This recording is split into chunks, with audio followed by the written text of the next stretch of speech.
Hello friends, welcome to Kalyani IAS Academy. In the previous lecture we have studied demographic scenario of Madhya Pradesh and its impact on economy of Madhya Pradesh. In this lecture we will study availability of skilled human resources and human resources planning and productivity and different trends in employment. So let's start the topic with skilled human resources.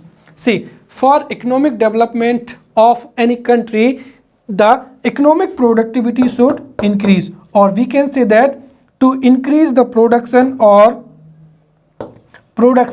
we require two components. First is manpower and second is infra. Manpower, also known as workforce, and infra, which include machines, electricity, right, ports and क्या हो जाएगा, roads, right. If we take first scenario, if infrastructure is not efficient, not technically improved, in this case the production will not increase and economic development will not happen. This is the first scenario. Second thing is that if we think that the infrastructure is good, efficient and technically improved, technically advanced, in this case the manpower and workforce should also be technically skilled and educated. In this case, if the manpower and workforce is technically skilled or educated, then this workforce will be able to utilize these infrastructure and resources in efficient manner, and definitely the economic productivity will increase, which will result in the development, which will result in economic development. And if the workforce is not technically skilled or not educated, in this case the workforce would not be able to utilize the resources, the infrastructure which is available in the country, and in this case the productivity will not increase. So simply we can say that for economic development and to increase the productivity in any country, the workforce should be educated, healthy and technically skilled. And now we will understand availability of skilled human resources. So availability of skilled human resources means the citizens of a country having necessary qualifications and abilities in various tasks, and the citizens are technically trained, and this is known as the availability of skilled human resources. See, if the human resource is fully efficient in its work, then definitely it will perform better. It will be able to utilize the resources and the machines in an efficient manner, and it will result to meet the problems of that society, and it will result in better social and human conditions, right? Also, if we talk about Madhya Pradesh, then there is a huge human resources in Madhya Pradesh, especially there is a huge youth human resources in Madhya Pradesh, but because of many problems, for an example, because of lack of necessary facilities, inadequacy of social and economic environment, illiteracy, poverty, lack of entrepreneurship among the people, the human resource of Madhya Pradesh has been not utilized in its 100% sector. Therefore, the growth and development of Madhya Pradesh has not reached up to the level. Now we will study necessity for skilled human resources, and this could be asked in 5-marker question. See, what is the necessity for the skilled human resources? This question can be asked. So now we will understand necessary for skilled human resources. See, through investment we can increase or decrease the skilled human resource. See, if there is a less investment in the human resources, then definitely there would be a low skilled human resources, and in this case we would be in a situation not to use the fully available resources. And if we have a technically skilled and educated human resources, so we would have enough technical professionals and skilled human resources, and in this case we will be in a situation for the effective use of all physical resources. So we can understand the necessity through these points. The first thing is that if we have skilled human resources, in this case we would be able to utilize the available resources in country. Second thing is that यहाँ पर कि अगर हमारे पास में skilled human resources है, so we would be able to use the modern infrastructure, और हम हमारे पास में जितना भी इंफ्रास्ट्रक्चर है या नेचुरल रिसोर्सेज हैं, हम उनको सस्टेनेबल वे में इस्तेमाल कर पाएंगे. विच मीन्स दैट जो हमारी प्रेजेंट की नेसेसिटीज़ है या प्रेजेंट की रिक्वायरमेंट है उनको भी हम मीट कर पाएंगे. इसके साथ ही जो एडवांस टेक्नोलॉजी है जिसके संचालन में स्किल्ड ह्यूमन रिसोर्सेज महत्वपूर्ण भूमिका निभाएगा, उसके माध्यम से हम उन नेचुरल रिसोर्सेज को फ्यूचर जनरेशन के लिए भी कंजर्व कर पाएंगे. Which means that we would be able to sustainable use of natural resources. तीसरा यहाँ पर ये हो जाएगा कि if human resource is skilled then there would be a lot of employment opportunities हो जाएंगी. डिफरेंट टाइप्स के जो है वो एम्प्लॉयमेंट में मदद मिलेगी और उससे हमारे देश में एम्प्लॉयमेंट भी बढ़ेगा. एम्प्लॉयमेंट बढ़ेगा तो उससे डिमांड बढ़ेगी, राइट. और if demand increases then definitely new industries would be established in our country and in a state. और एक तरीके से हम जो है सेल्फ रिलायंट की ओर क्या हो जाएंगे, अग्रसर हो जाएंगे, राइट. तो ये तो यहाँ पर necessity for the skilled human resources we have studied, right. Now we will study कि हमारे मध्य प्रदेश में जो ह्यूमन रिसोर्सेज है, राइट, वो ह्यूज क्वांटिटी में है. बट डिस्पाइट दिस हमारे मध्य प्रदेश का इकोनॉमिक ग्रोथ उतना अधिक नहीं हुआ है. उसके पीछे कई रीजंस है. So we will come to know. So reasons for the low skilled human resources in Madhya Pradesh. The first is theoretical education system, or we can say that the conventional education system.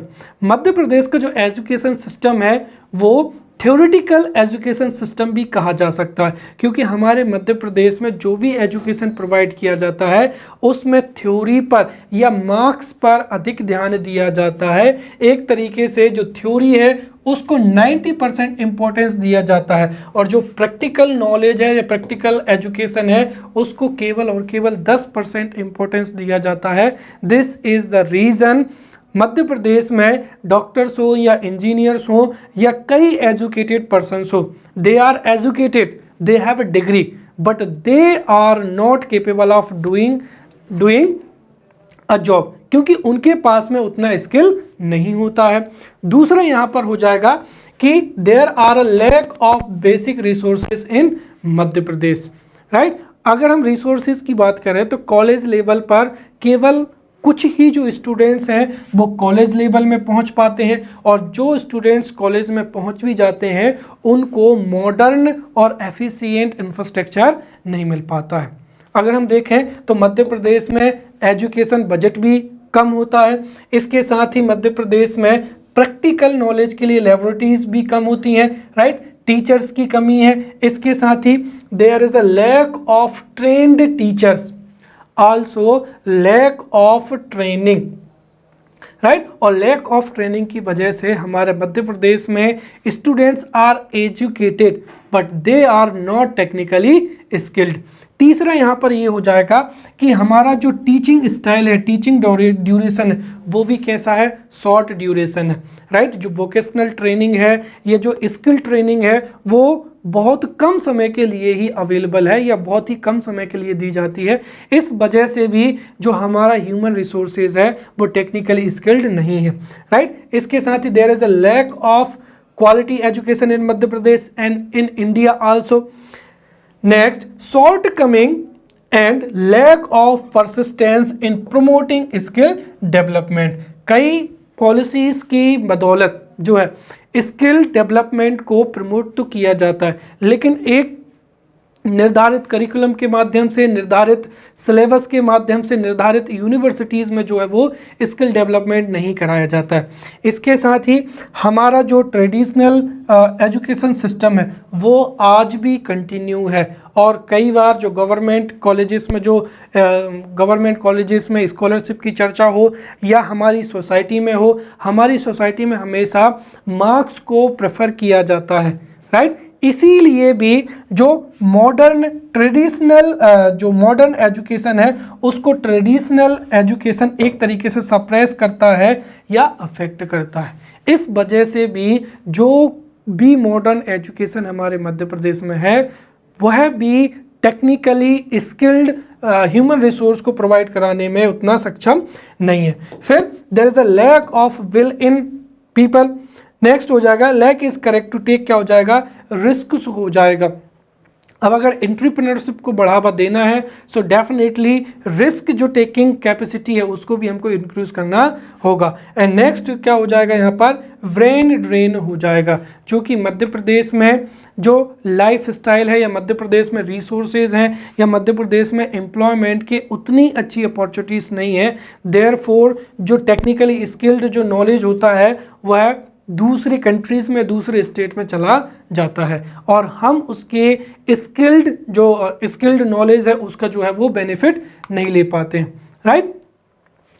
अगर हम जो है human resources को skill करना चाहें तो उसमें कौन कौन से चैलेंजेस आते हैं, what are the challenges and problems of skilled human resources in Madhya Pradesh. So we will come to know through this topic challenges and problems of skilled human resources in Madhya Pradesh. The first is inequality between demand and supply of labor force in Madhya Pradesh. मध्य प्रदेश में जो इंडस्ट्रियां हैं उनकी demand जो है skilled labour को लेकर क्या है, अलग है। कई तरीके से देखा जाता है कि कई बार मध्य प्रदेश की जो इंडस्ट्रियां हैं वो अदर स्टेट के या अदर कंट्री के एम्प्लॉई को प्रेफर करती हैं because they are technically skilled, और वहीं मध्य प्रदेश में अनएम्प्लॉयमेंट भी है। कहने का मतलब ये है कि there is a huge recruitment for the technically skilled labour. तो मध्य प्रदेश में इंडस्ट्रीज के द्वारा टेक्निकली स्किल्ड लेबर की रिक्वायरमेंट तो है, but there is a lack of technically skilled human resources in Madhya Pradesh. Therefore जो है हम और अधिक जो है मध्य प्रदेश गवर्नमेंट को ह्यूमन रिसोर्स को और अधिक स्किल करने पर ध्यान देने की ज़रूरत है। दूसरा यहाँ पर चैलेंज क्या है, non availability of infrastructure for providing skilled education. Madhya Pradesh में ना तो कोई एक निर्धारित करिकुलम है, ना ही कोई निर्धारित यूनिवर्सिटी है, ना ही कॉलेजेस हैं जहां पर स्किल्ड ट्रेनिंग है वो प्रोवाइड की जा सके। इसके साथ ही मध्य प्रदेश में जो इम्प्लीमेंटेशन है, जितनी भी skill and training development programmes हैं उनके इम्प्लीमेंटेशन के लिए भी कोई एक पॉलिसी नहीं है। इसके साथ ही मध्य प्रदेश की जो तीसरी अगर हम बात करते हैं चैलेंजेस की, तो मध्य प्रदेश की जो फीमेल वर्कफोर्स है which is engaged in unpaid work, right, underpaid work and unorganised work. तो एक तो अनऑर्गेनाइज सेक्टर में और अनपेड जो है अंडरपेड वर्क में क्या है, कार्यरत है। इसकी वजह से भी हमारा जो एक तरीके से कहते हैं huge amount of human resources है वो ऐसे अनऑर्गेनाइज सेक्टर में कार्यरत है। इसीलिए भी उन्हें जो स्किल्ड जॉब है वो भी नहीं मिल पाती हैं। उसका कारण भी क्या हो जाएगा, यहाँ पर जो है लो लेवल ऑफ क्या हो जाएगा, स्किल एंड ट्रेनिंग हो जाएगा। इसके साथ ही अगर हम देखें तो अगला जो चैलेंजेस है वो ये है कि हमारी जो जितना भी वर्क फोर्स है उसका स्मॉल पोर्शन ही एक तरीके से मध्य प्रदेश में वेरियस वोकेशनल जो ट्रेनिंग है और टेक्निकल ट्रेनिंग है उसका फ़ायदा ले पाता है। बाकी के जो स्टूडेंट्स हैं या तो वो अनअवेयर हैं या उन तक जो है वो जानकारी नहीं पहुंच पाती है। So these are the challenges of skilled human resources in Madhya Pradesh, right.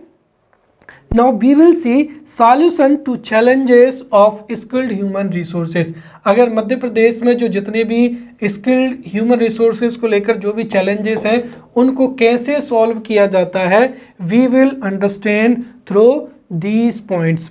और इसके लिए सबसे पहली रिक्वायरमेंट तो ये है कि हमारा जो एग्जिस्टिंग एजुकेशन सिस्टम है that needs to be enhanced और that needs to be revised, ताकि हम हमारे मध्य प्रदेश में जो लर्निंग है, राइट, लर्निंग को प्रमोट कर सकें, उसकी क्वालिटी को मेंटेन कर सकें और उसका रिलेवेंस जो है वो इंडस्ट्री से बना के रख सकें। और जो स्किल्ड ह्यूमन रिसोर्सेज को जो चैलेंजेस हैं उनको सॉल्व करने के लिए भी हमें एक स्किल डेवलपमेंट यूनिवर्सिटी की भी इस्टेब्लिशमेंट होनी चाहिए। सो one or many skill development universities should be established in Madhya Pradesh so that through a defined curriculum जो है ट्रेनिंग एंड स्किल डेवलपमेंट की जो एजुकेशन है वो प्रोवाइड कराई जा सके।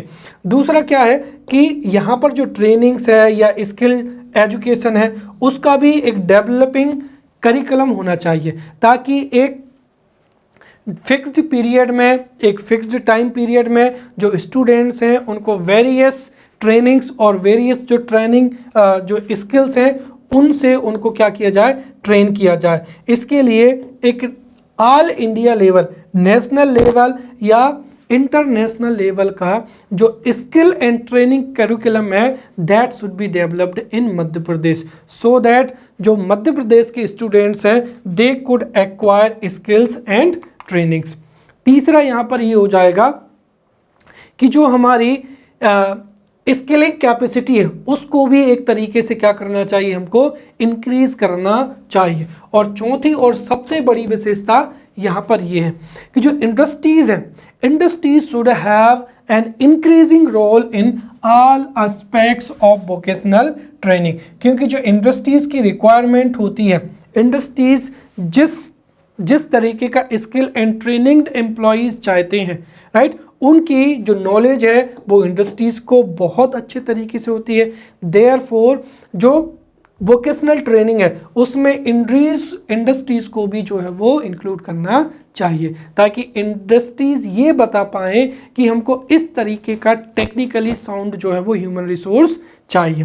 फिर इसके साथ ही यहाँ पर जो ट्रेनिंग है या स्किल डेवलपमेंट जो एजुकेशन का करिकुलम है या ट्रेनिंग है उसकी हर एक स्टेज में जो है वो इंडस्ट्रीज़ को एक तरीके से क्या करना चाहिए, इन्वॉल्व करना चाहिए, ताकि जो असेसमेंट है, राइट, या कंडक्टिंग या असेसमेंट में हर एक लेवल पर जो है क्वालिटी हम उसको मैच कर सकें या उस लेवल तक पहुंच सकें।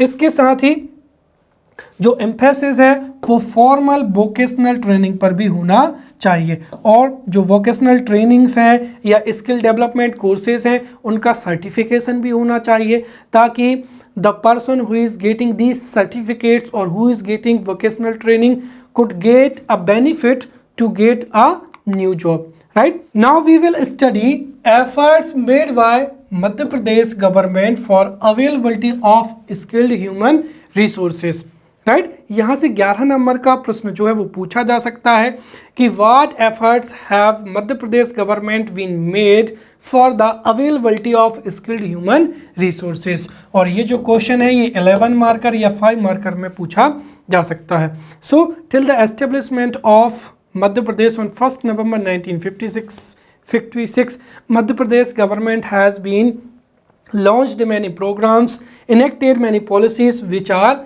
the first is Chief Minister Skill Upgradation and Training Scheme. Second, Artisans Prosperity Scheme. Third is Chief Minister Skill Promotion Scheme. Fourth is Chief Minister Kausalya Yojana. Fifth is Chief Minister Yuva Swabhiman Yojana. Then Technical Education and Skill Development Policy 2012. Then technical education and skill development policy which had been amended in 2014. So what are the provisions? We will also see. Then Madhya Pradesh New Youth Policy 2008. So we will study these policies one by one. The first is chief minister skill upgradation training scheme हो जाएगा। तो जो chief minister skill upgradation training scheme है, this is specially for schedule caste category students, right. तो जो schedule caste के students हैं उनको एक तरीके से यहाँ पर क्वालिटी ट्रेनिंग प्रोवाइड कराई जाएगी। इसके साथ ही उनको एम्प्लॉयमेंट प्रोवाइड कराने का भी एफर्ट्स किए जाएंगे। And this policy has been enacted in 2012-13। Second हो जाएगा यहाँ पर आर्टिसंस प्रॉस्पर्टी स्कीम हो जाएगा। So artisans prosperity scheme has been launched in 2004।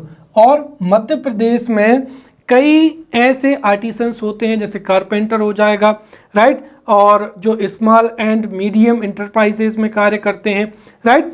तो अगर उनको एक तरीके से स्किल दे दिया जाए तो वो अपने कार्य को बेहतर तरीके से कर सकते हैं। और ये जो आर्टिसंस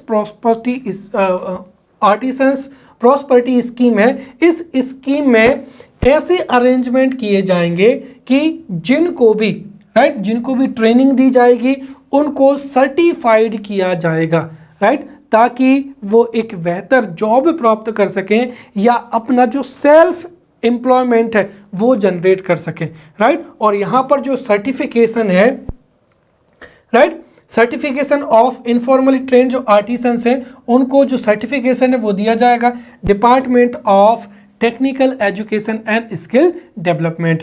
इससे जो आर्टिसंस हैं वो एक तरीके से टेक्निकली स्किल्ड होंगे, राइट, उनको सर्टिफिकेट मिलेगा जिससे न केवल वो सेल्फ एम्प्लॉयमेंट जनरेट कर सकते हैं और they can get also a good job. Next हो जाएगा यहाँ पर chief minister skill promotion scheme, right, which has been launched on 11 May 2007। अब जो मध्य प्रदेश मुख्यमंत्री कौशल संवर्धन योजना, इसका ही अंग्रेजी में नाम क्या हो जाएगा? मुख्यमंत्री कौशल संवर्धन योजना या मुख्यमंत्री स्किल प्रमोशन स्कीम। ये मध्य प्रदेश गवर्नमेंट के द्वारा फंडेड क्या है, एक स्कीम है। और इस स्कीम में जो है स्किल ट्रेनिंग प्रोग्राम्स जो है वो ऑर्गेनाइज किए जाएंगे, जिसमें मध्य प्रदेश के यूथ को नेशनल लेवल के स्टैंडर्ड जो है, नेशनल स्टैंडर्ड की जो है वो ट्रेनिंग दी जाएगी, राइट, एम्प्लॉयमेंट ट्रेनिंग यहाँ पर प्रोवाइड कराई जाएगी।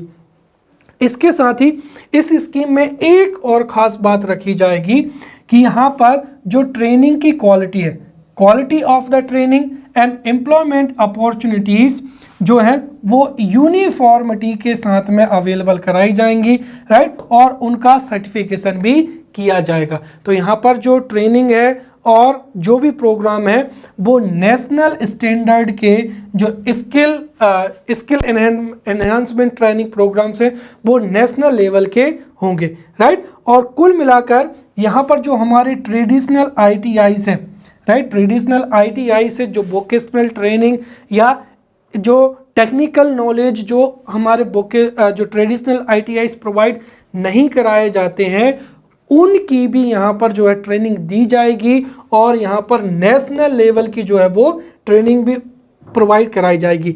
इसके साथ ही 2.5 लाख जो यूथ है उनको ट्रेंड किया जाएगा, राइट, एवरी ईयर।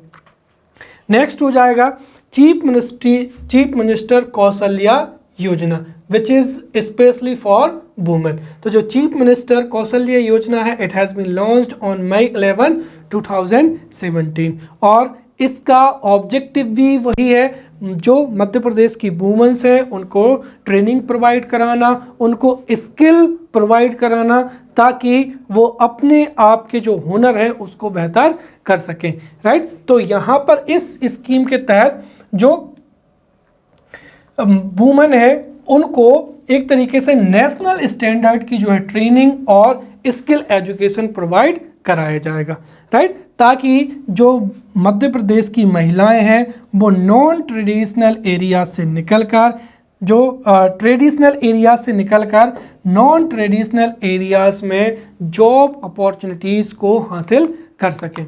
नेक्स्ट हो जाएगा यहाँ पर चीफ मिनिस्टर युवा स्वाभिमान योजना, right? Chief Minister Yuva Swabhiman Yojana, and this scheme has been launched on 9th February 2009 और इसका भी जो ऑब्जेक्टिव है वो ये है कि यूथ मध्य प्रदेश के जो 21 से लेकर 30 ईयर जो एज ग्रुप है उन यूथ को सेल्फ रिलायंट के लिए या सेल्फ एम्प्लॉयमेंट के लिए वोकेशनल ट्रेनिंग जो है वो प्रोवाइड कराना, राइट? उनको एक बेहतर ट्रेनिंग प्रोवाइड कराना, स्किल प्रोवाइड कराना, ताकि वो एक एम्प्लॉयमेंट की मीनिंगफुल जो है अपॉर्चुनिटी उनको अवेलेबल हो सके। या तो वो अच्छा जॉब पा सकते हैं या फिर वो अपना सेल्फ एम्प्लॉयमेंट भी स्टार्ट कर सकते हैं, राइट?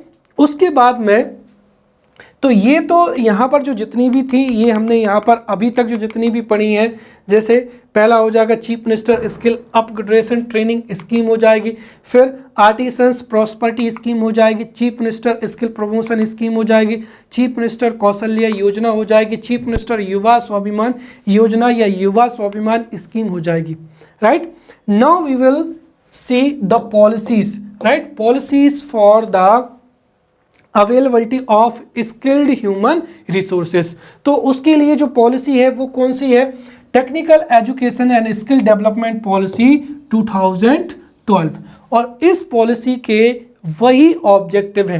पहला क्या ऑब्जेक्टिव है कि मध्य प्रदेश में एक ऐसे एनवायरनमेंट को अवेलेबल करना ताकि मध्य प्रदेश में जो टेक्निकल एजुकेशन है या वोकेशनल ट्रेनिंग है वो आसानी से और बहुत ही अच्छी तरीके से उपलब्ध हो सके।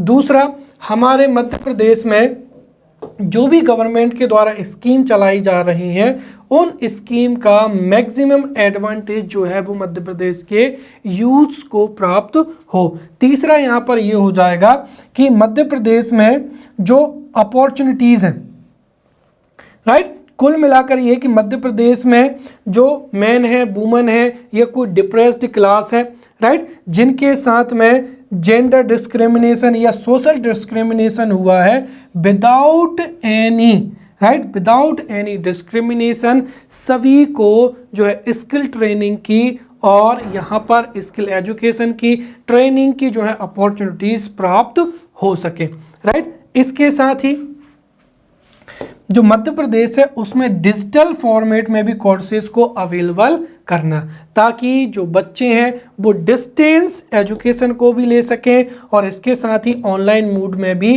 ट्रेनिंग को या जो टेक्निकल एजुकेशन है उसको एक्वायर कर सकें।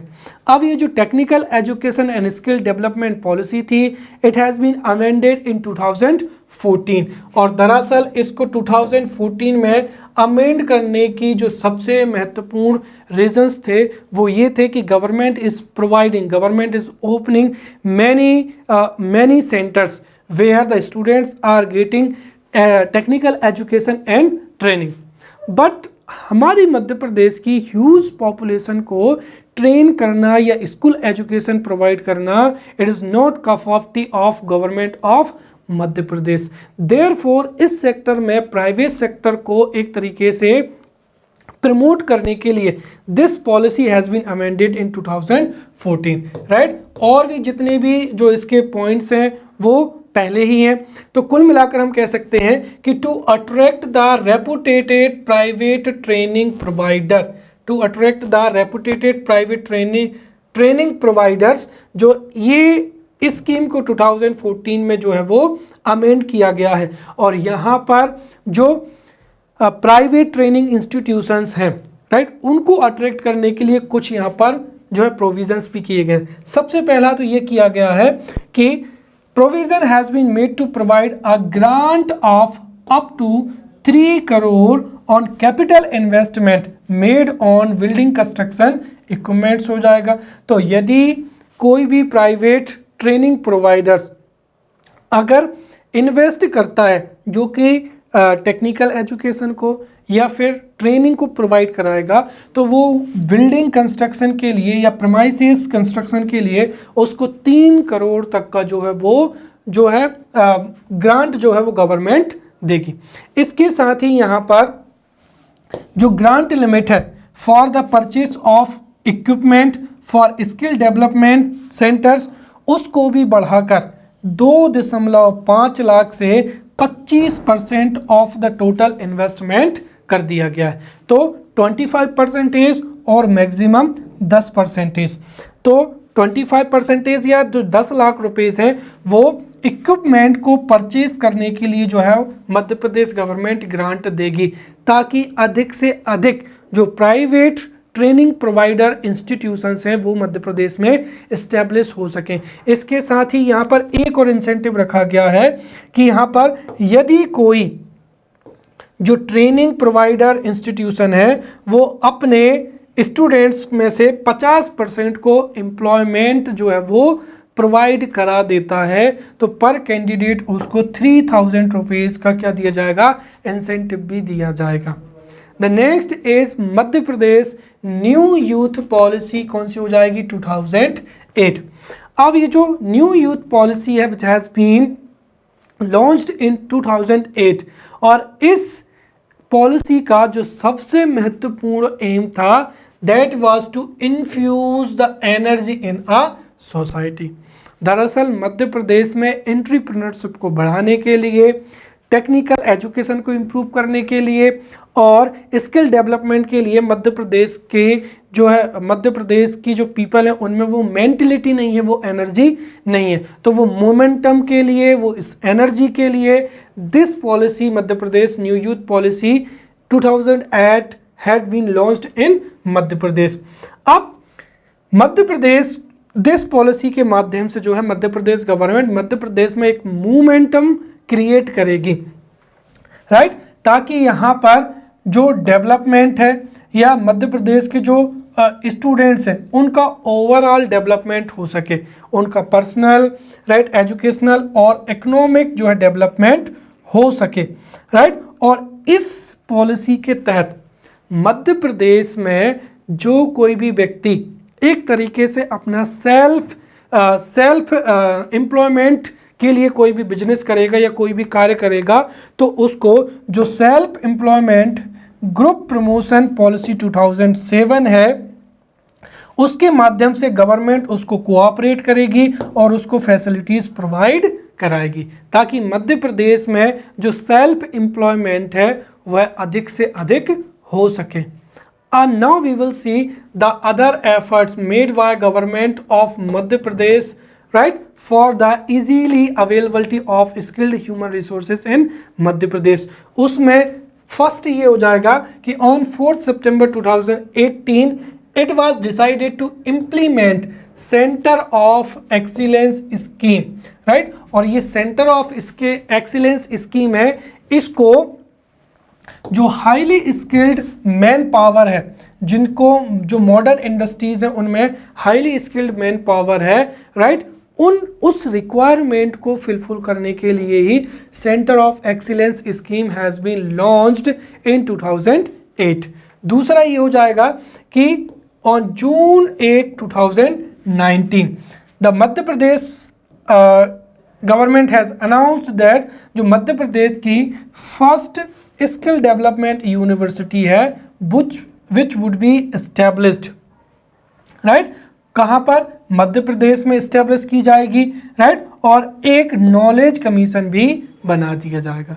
तो मध्य प्रदेश में फर्स्ट जो स्किल डेवलपमेंट यूनिवर्सिटी है वो भी इस्टेब्लिश होगी और एक नॉलेज कमीशन भी बना दिया जाएगा। इसके साथ ही हमारे मध्य प्रदेश में 2004 में मध्य प्रदेश में जो रोजगार कार्यालय थे उनका नाम बदलकर भी 2008 में क्या कर दिया गया, skill development and employment generation board, जिसका पहले नाम क्या था कि 2004 में जो एस्टेब्लिश्ड मध्य प्रदेश रोजगार निर्माण बोर्ड थे उनका नेम चेंज करके कर दिया गया state skill development and employment generation board, जो कि मध्य प्रदेश के यूथ को एम्प्लॉयमेंट जनरेशन में हेल्प करेंगे, राइट।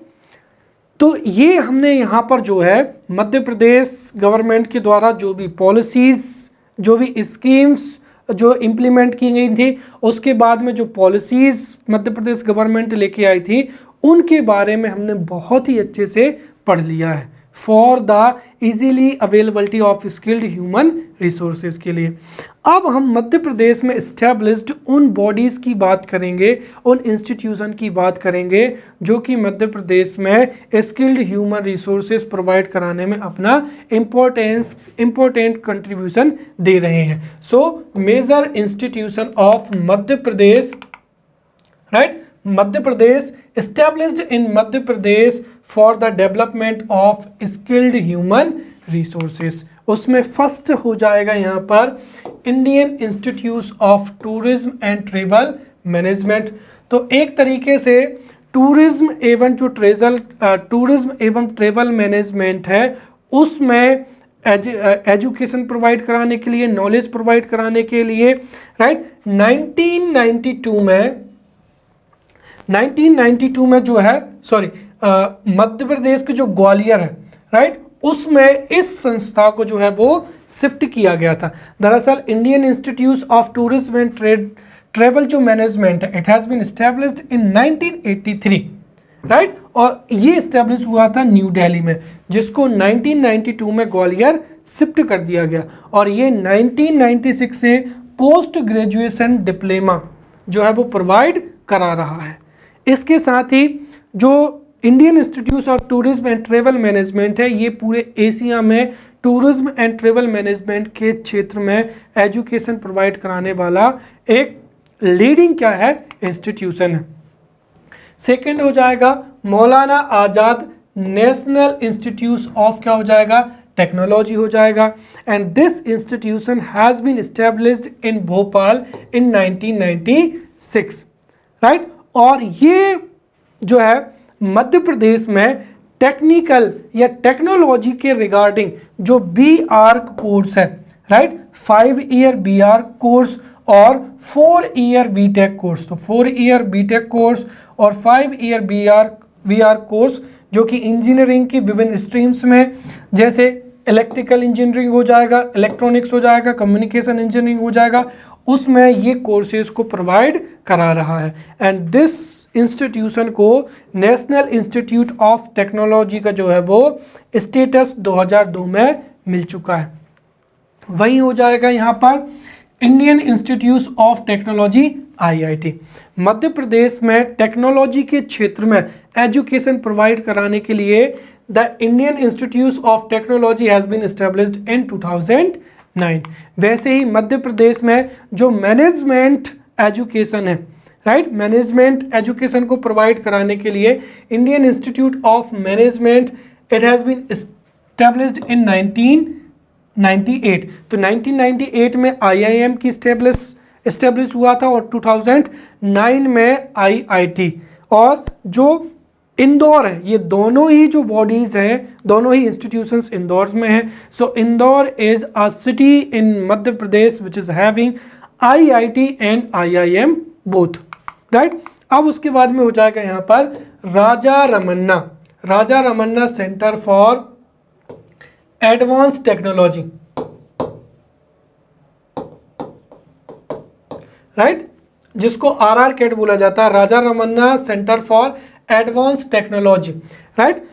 जो RRCAT है, it has been established in 1984 in Indore, और ये एक तरीके से रिसर्च और डेवलपमेंट सेंटर है जो कि atomic energy, department of atomic energy, government of India के अंदर कार्य करता है। तो ये भी रिसर्च के लिए और डेवलपमेंट एक सेंटर है जो कि मध्य प्रदेश में एटॉमिक एनर्जी की फील्ड में जो है कार्यरत है, right. Now we will study various trends of employment in Madhya Pradesh, और ये 11 नंबर में पूछा जा सकता है कि what are the various trends of employment in Madhya Pradesh. This question can be asked as a 11 marker question and 5 marker question, right.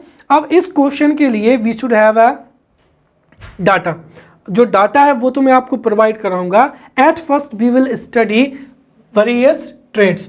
तो यहाँ पर जो various trends of employment means the distribution of employment existing in India, इन मध्य प्रदेश और इन a particular area. अगर हम मध्य प्रदेश में employment का various trends की बात करें तो विच मीन्स दैट मध्य प्रदेश में एम्प्लॉयमेंट का डिस्ट्रीब्यूशन किस तरीके से है।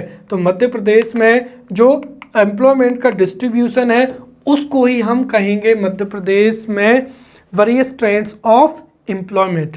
इसका सीधा सा मतलब ये हुआ कि मध्य प्रदेश में जो एम्प्लॉयमेंट है, राइट, मध्य प्रदेश में कितने number of people private sector में इंगेज्ड हैं, कितने गवर्नमेंट सेक्टर में इंगेज्ड हैं, कितने सेमी गवर्नमेंट सेक्टर में इंगेज्ड हैं और कितने इंस्टीट्यूशन में या पीएसयूज में इंगेज्ड हैं। अब चूंकि यहाँ पर जो प्राइवेट इंस्टीट्यूशन है या प्राइवेट कंपनीज में जो भी इंगेज्ड एम्प्लॉयज़ हैं उनका डाटा जो है वो तो अधिक मात्रा में हो सकता है और उसकी जानकारी जुटाना भी बहुत कॉम्प्लेक्स है। बट गवर्नमेंट की जितनी भी स्ट्रीम्स हैं, चाहे वो स्टेट गवर्नमेंट हो या फिर जो म्यूनसिपालिटीज़ हों या फिर जो पंचायती राज इंस्टीट्यूशंस हों या सेमी गवर्नमेंट इंस्टीट्यूशंस हों या मध्य प्रदेश की जो पीएसयूज हों, उसमें कितने लोग कार्यरत हैं, इस डाटा को हम जो है एनालाइज कर सकते हैं और उसी से हमें पता चल सकता है कि मध्य प्रदेश में एम्प्लॉयमेंट का जो है वो ट्रेंड्स कैसा है। So various trends of employment means distribution of employment in that particular area.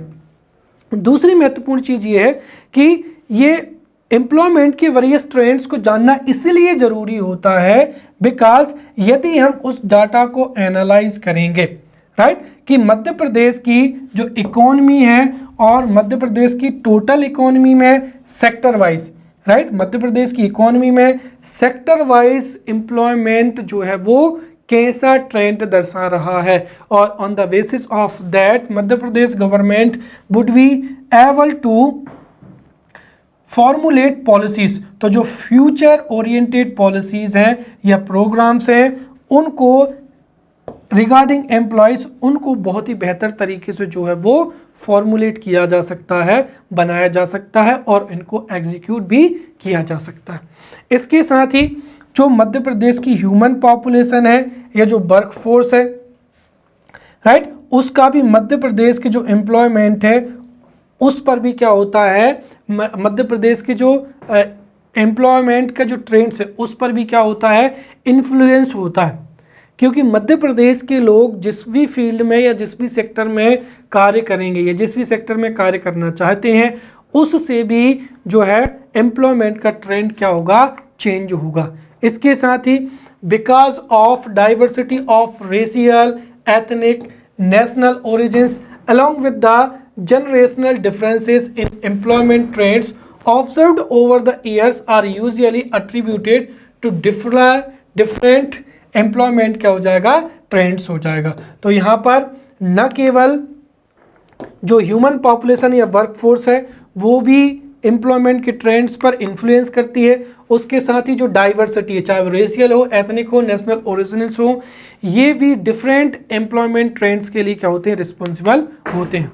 Now the most important, अब चूंकि यहाँ पर मैं आपको पैराग्राफ में अगर डाटा प्रोवाइड करा था तो हो सकता है कि उसको हमको समझने में आधा घंटा लग जाता, दूसरी चीज उसको एनालाइज करने में टाइम लग जाता, लेकिन थ्रू दिस चार्ट जो है ये भले ही है, अगर आप इसको एक बार अच्छे से समझ लेंगे और याद रख लेंगे तो फिर मेंस एग्जाम में किसी भी प्रकार का क्वेश्चन पूछा जाए you will be in a situation to answer in a fantastic वे।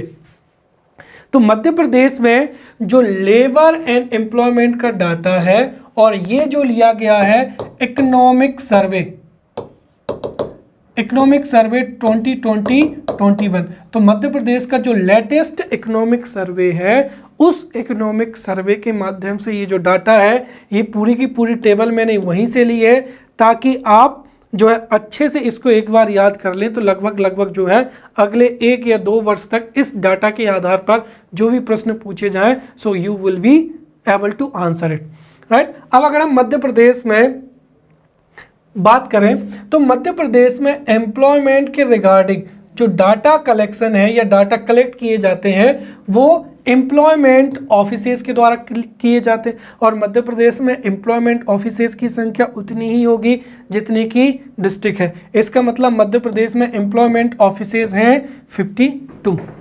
अब मध्य प्रदेश में नंबर ऑफ एप्लीकेंट्स कितने हैं, राइट? तो मध्य प्रदेश में नंबर ऑफ एप्लीकेंट्स जिन्होंने जॉब्स के लिए एप्लीकेशन किया है, तो नंबर ऑफ एप्लीकेंट्स जो हैं, अब यहाँ से समझते जाइए, नंबर ऑफ एप्लीकेंट्स राइट इन मध्य प्रदेश, तो 2017 में थे 1705,000, राइट?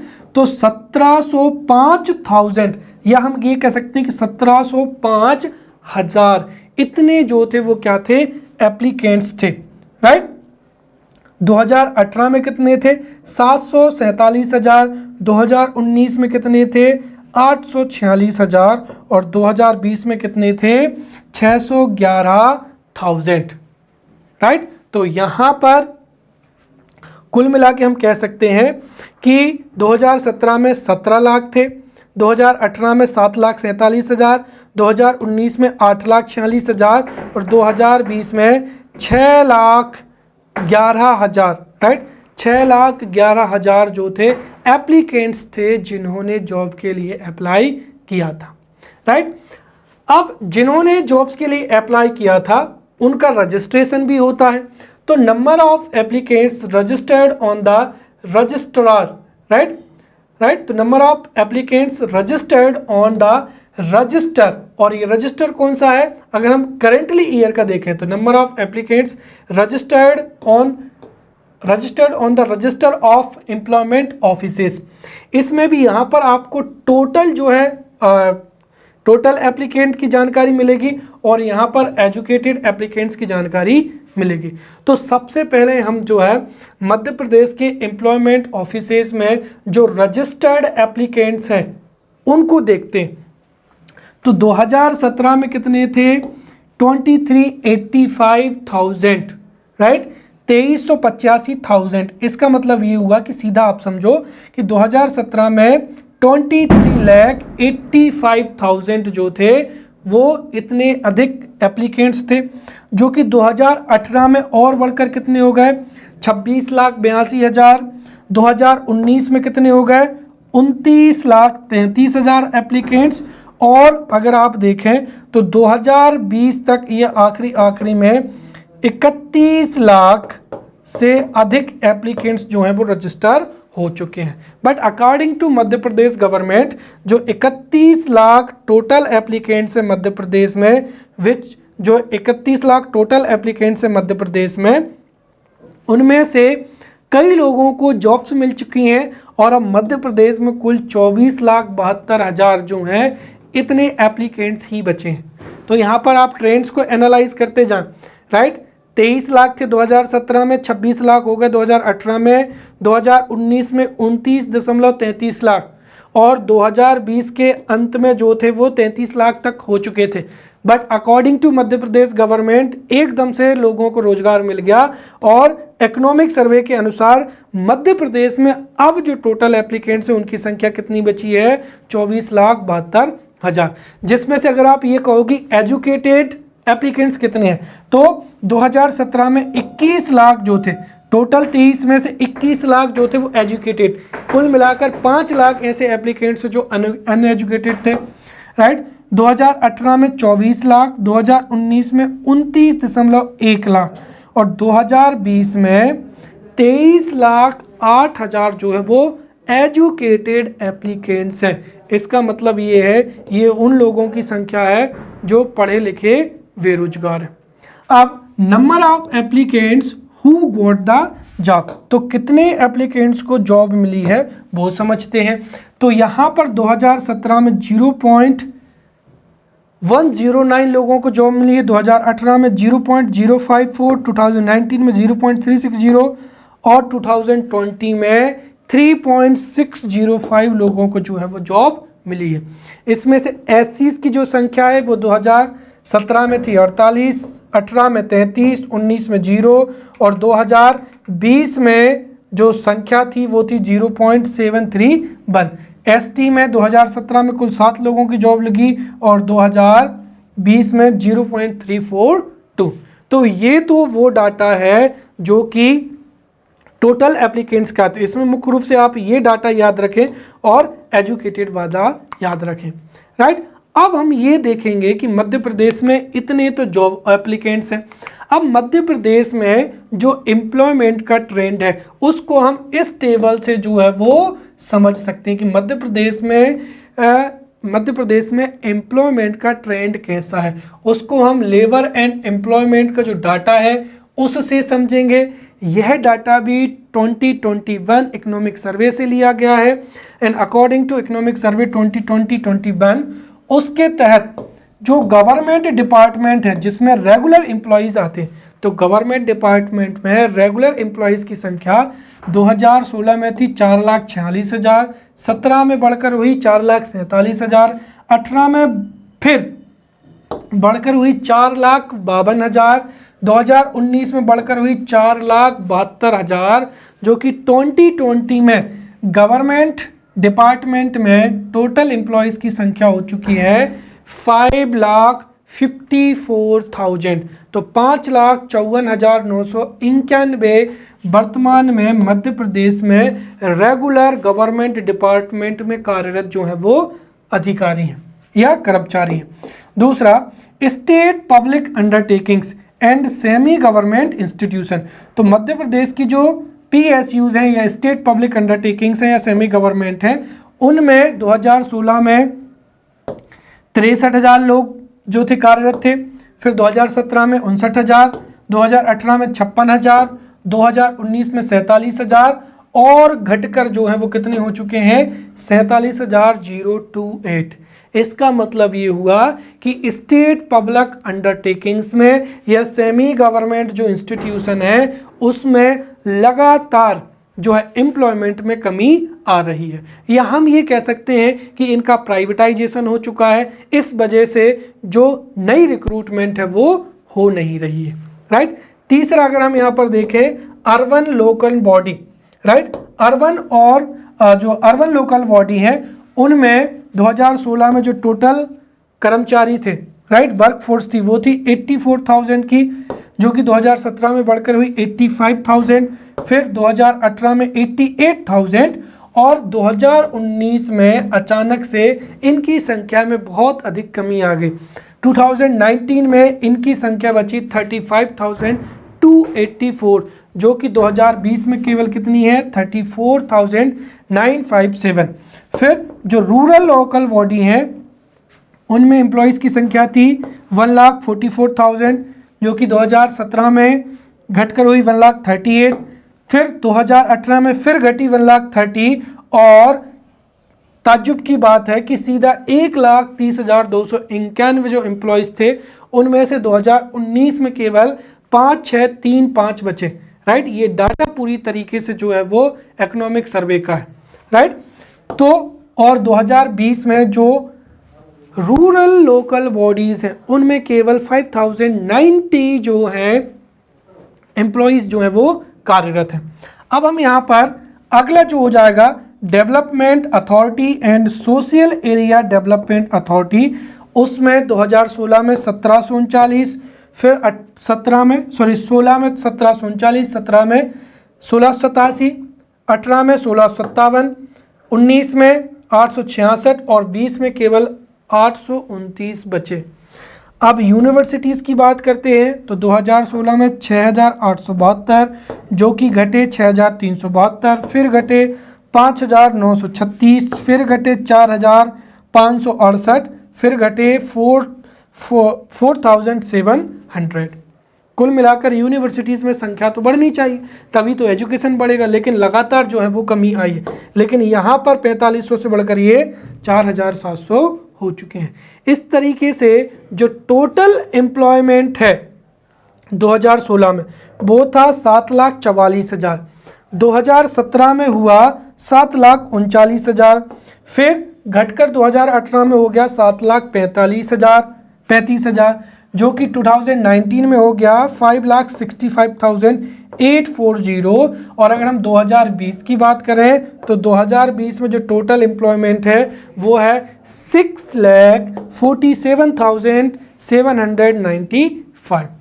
तो अगर मध्य प्रदेश में जो एम्प्लॉयमेंट का ट्रेंड्स पूछा जाए तो हमको यहाँ पर आपको ये वाली जो टेबल है, ये आपको टेबल 2020 की बहुत अच्छे से याद रखना है, राइट। तो आंसर लिखने के लिए एक तो ये पूरा का पूरा डाटा आपको मेमोराइज करना है और दूसरा आपको ट्रेंड्स याद रखना है, राइट, कि गवर्नमेंट डिपार्टमेंट में जो है एम्प्लॉयज़ की संख्या घट रही है या बढ़ रही है, वैसे रूरल लोकल बॉडीज में जो संख्या है वो क्या हो रही है, घट रही।